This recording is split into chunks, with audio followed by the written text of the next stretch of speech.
안녕하세요. 박 소장입니다. 2024년 11월 25일 주택임대차 보호법의 일부 개정안 법률이 발의가 됐습니다. 이 법률이 과연 정말 누구를 위한 법안인지 한번 자세히 살펴볼 필요가 있겠는데요.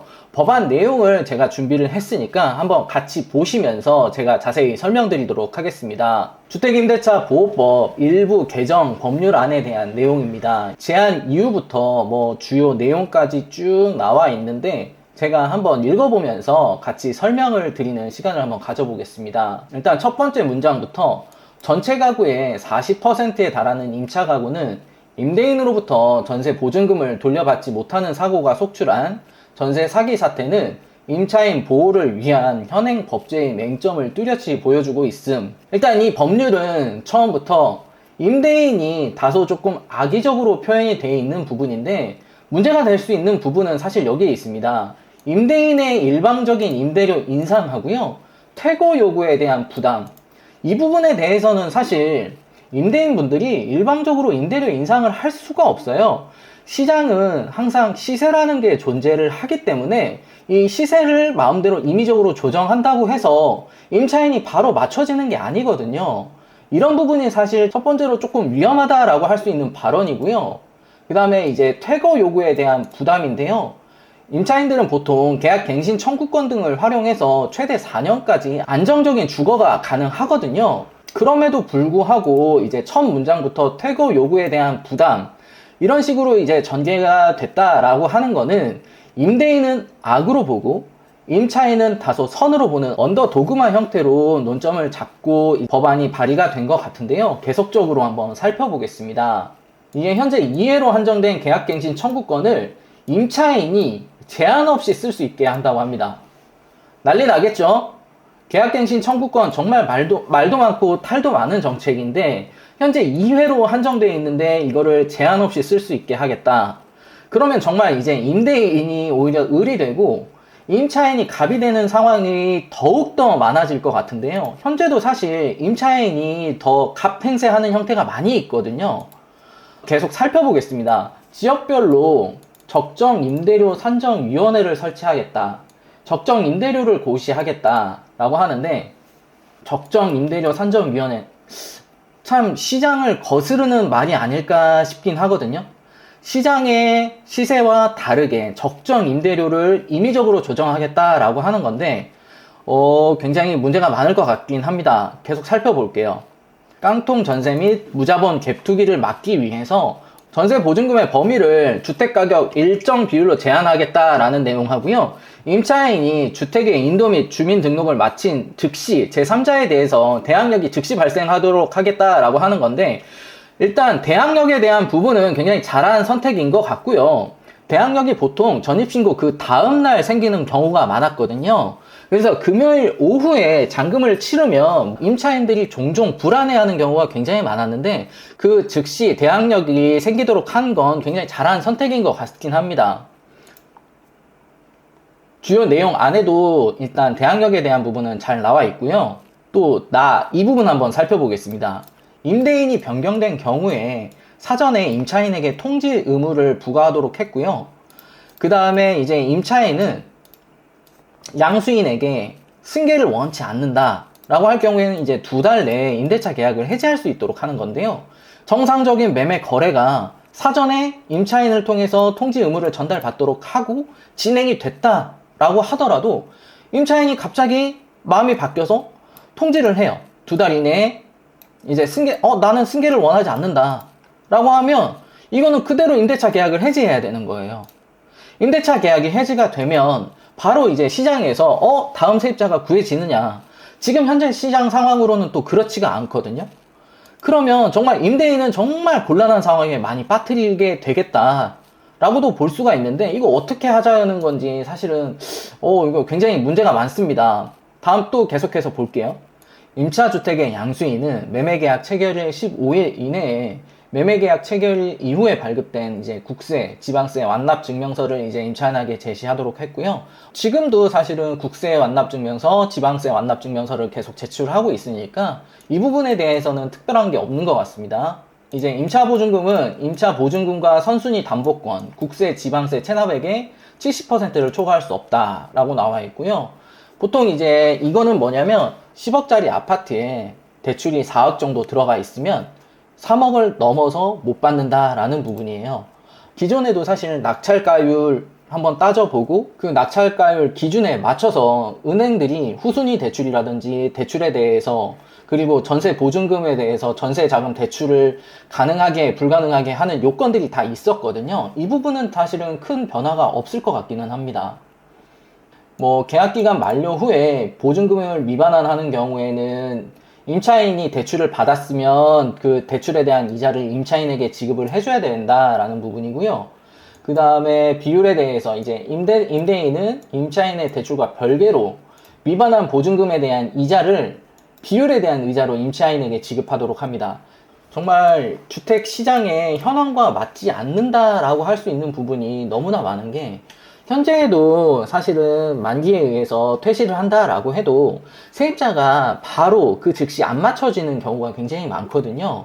그런 부분에 대해서까지도 이제 임대인을 규제하겠다라고 하면 시장에서의 반응은 그러면 이제 임대인분들이 제때 이제 전세금을 잘 줘야겠다라고 생각하는 게 아니라 임대가 점점 까다로워지네? 그럼 나는 점점 이제 전세 받지 않고 가급적 낮은 보증금을 가지고 월세를 받는 이 월세 시장이 더 가속화될 것 같은데요. 한번 일단 계속 보겠습니다.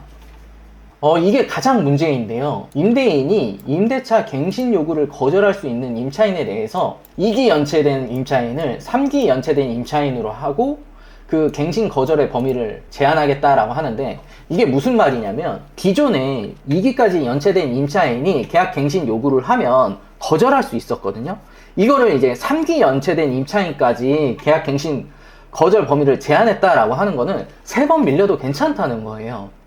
1회 하나는 갱신 요구권 규정을 삭제해서 계약 갱신 요구권의 횟수 제한이 없도록 하겠대요. 이게 정말 말 그대로 언더도그마거든요. 항상 가난한 사람은 선이고 돈 많은 사람은 악이다 라는 관점에서 보는 거예요. 너무 위험한 발상이지 않습니까? 임대인이 정상적으로 임차인에게 집을 빌려줬는데 집 주인은 계약 갱신에 대해서는 무제한적으로 받아줘야 되고요. 반대로 임차인은 3달까지 월세가 밀려도 그거는 괜찮다라고 하는 거예요. 이건 정말 문제가 많지 않습니까? 이거 정말 나중에 이의제기를 해야 되는데 이의제기에 대한 방법도 제가 나중에 알려드리도록 하겠습니다. 주택 임대차 거래에 참고할 수 있는 적정 임대료를 조사하기 위해서 임대료 산정위원회를 둘 수 있다라고 하는데요. 임대료 산정위원회가 정말 이 정상적인 역할을 할 수 있느냐 저는 의문스럽거든요. 왜냐면 시장에는 항상 수요와 공급에 의해서 적정 가격이라는 게 존재를 하는데 이 적정 가격을 주택 임대료 산정위원회에서 정하겠다라고 하는 거거든요. 그러면 이 적정 임대료를 과연 그 시장 정상 가격 위에서 맞출까요? 아닐 것 같습니다. 저는 항상 그 아래에서 맞출 것 같은데요. 이 아래에서 맞추면 이 아래에 맞춰서 그러면 모든 적정 임대료가 맞춰지느냐? 그것도 아니란 말이에요. 수요와 공급 점이 만나는 점 그 아래에서 형성이 되면 이중 가격의 문제가 발생합니다. 이중 가격이 형성이 되기 때문에 그거에 대한 문제도 분명히 발생할 여지가 있습니다. 임차인은 계약 시 임차보증금이 일정 기준 이하인 경우 다른 담보권자보다 우선해서 임차보증금 전액을 변제받도록 함. 이거는 아마 우선 변제에 대한 부분인데요.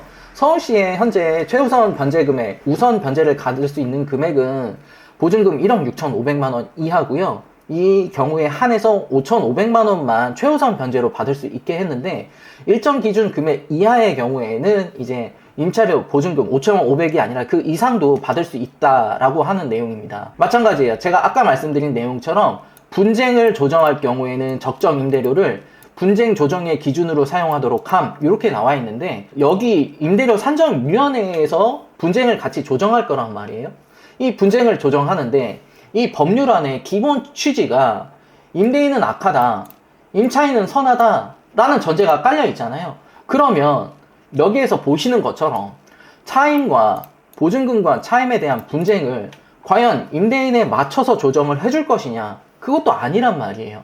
점점 임대인을 악으로 몰아가는 정책이라고 법률이라고 저는 생각을 하거든요. 계속 좀 살펴볼게요. 뭐 임대차, 표준 임대차 계약서를 작성하겠다, 뭐 이런 부분은 크게 문제될 건 없을 것 같고요. 제가 다 말씀드리려고 했던 것들은 다 나와 있는 것 같습니다. 법안의 내용 중에서 가장 유용한 부분은 사실은 바로 이 부분입니다. 1회에 한해서 갱신 요구권을 할 수 있었던 거를 삭제해서 갱신 요구 횟수를 무제한으로 하겠다는 거예요. 정말 임차인 눈치 보면서 임대를 맞춰야 되는 상황이 올 수도 있고요.